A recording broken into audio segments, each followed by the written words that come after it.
সাফল্য নামক সোনার হরিণটি পাওয়া কি এতই সহজ?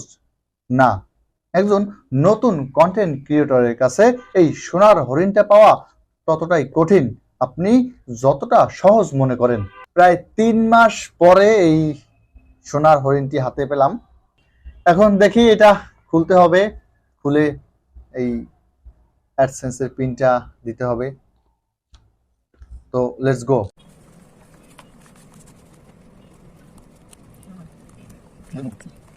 Gracias.